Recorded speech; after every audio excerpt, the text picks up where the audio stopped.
Daniel Libeskind is among the world's best-known living architects. Yet he was 55 before his first building was completed. He's master planner of the world's best-known building project, the World Trade Center site. Yet his first American building is not in New York. From Manhattan to the Rocky Mountains, we follow Libeskind on a journey with more twists and turns than his breathtaking buildings. It is immortality. It's about God. It's about the divine. It's about light. It's about the cosmic place. Where are we here? I think that's the real ambition of great architecture.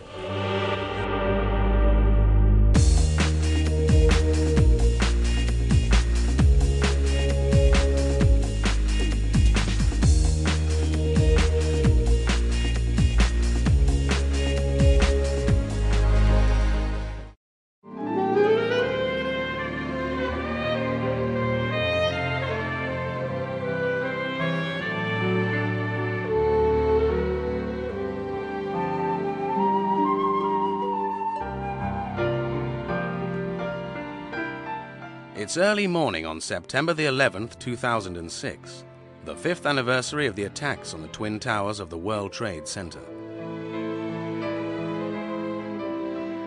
Daniel Libeskind is heading for Ground Zero with his wife Nina and assistant Thierry.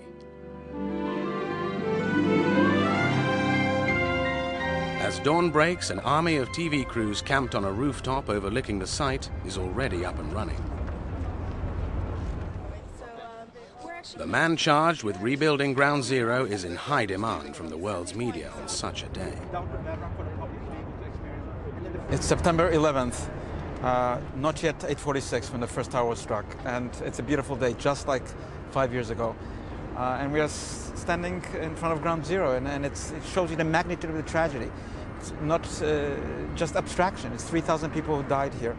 The vast piece of New York destroyed, completely devastated, and yet out of the ashes we can begin to see life rising, beginning to see construction of the master plan which I designed, and beginning to see life, the victory of life over these evil deeds. It's a very emotional day because you feel it viscerally. You feel you're next to sacred ground. You're not just in a piece of real estate. And therefore this site has to be developed in a way that is meaningful not just to anybody on the street, but to everyone.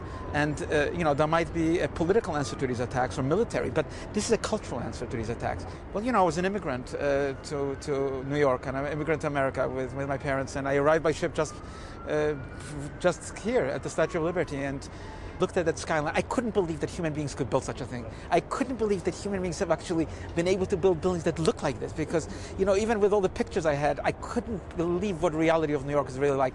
My father worked as a printer, for 30 years. Came from the Bronx by subway here. My brother-in-law worked at the Port Authority in the towers, and I went to school of architecture just around the corner here when the World Trade Center was being built. We used to come down to the site to look at this incredible construction. So this is very personal for me. It's not something abstract. It's not something that happened to someone else. It's something that happened to me. And to be able to contribute to it creatively is really a privilege.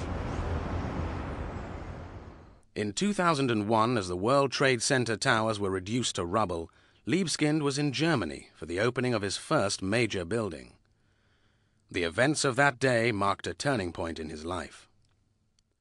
I was in Berlin, and then ironically, September 11, 2001, was the very day that the Jewish Museum, which I had been working for 13 years on, had opened to the public. It was the first day it opened, and it was afternoon in Berlin. It closed. The attacks created an uncertainty. As I watched those images, I turned to my colleagues, to my wife, and I said, I'm returning to Lower Manhattan. Libeskind was originally chosen as a judge for the competition to rebuild the site, but a clash of dates forced him to drop out. The voice on the other side of the telephone said, well, if you can't be on the jury, Mr. Libeskind, you can perhaps participate in the competition. And that's when I first got the idea that I should compete. Of the architects shortlisted for the competition, Libeskind alone ventured down into the pit among the foundations of the Twin Towers. It was there, looking up at the city above him, that he had the inspiration for his master plan. My proposal was to leave almost 5 acres for the memorial. I started with those who fell and perished. That was the center of the plan. I didn't put buildings where the building stood. Out of the 16-acre site, almost half of it I devoted to public space. But I felt that that was critical, that the spirituality of the site, the sacred ground here, should be really at the center. To have the slurry wall exposed, that great foundation that was revealed on that day and continues to be the foundation of the site. To anchor the site with the Freedom Tower, which is 1776 feet high, a symbolic, emblematic number, Declaration of Independence date, in the skies of New York, and then descending from that Freedom Tower, the other towers forming that embrace in a spiral shape, so that this neighborhood is really visible from the entire metropolitan area. The wedge of light, a space which I shaped in light, 8:46 a.m. When the first tower was struck, and 10:28 when the second tower collapsed, formed the edges of the plaza so that light on every September 11th will be eternally inscribed in the light of New York. Libeskind's original master plan for the World Trade Center site was very strong.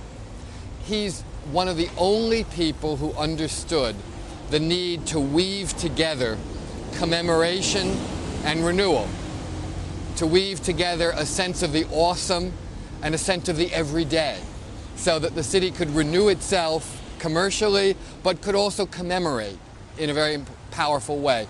Libeskind got that, and he did that very beautifully, I think. The problem with Libeskind's plan wasn't the plan itself. It's that once it was chosen, the people who selected it then didn't really fight to hold on to it.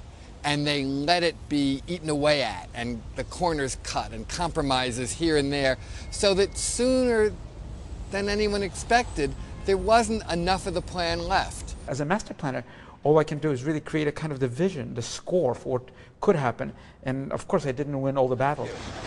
The private developer Larry Silverstein hired architect David Childs to introduce his own ideas to the plan. We gotta get to work. If body language says anything, this is the picture. What's the reality? It's real. It's real. The occasional public display of unity for the media could not hide the acrimonious battles taking place between the two parties.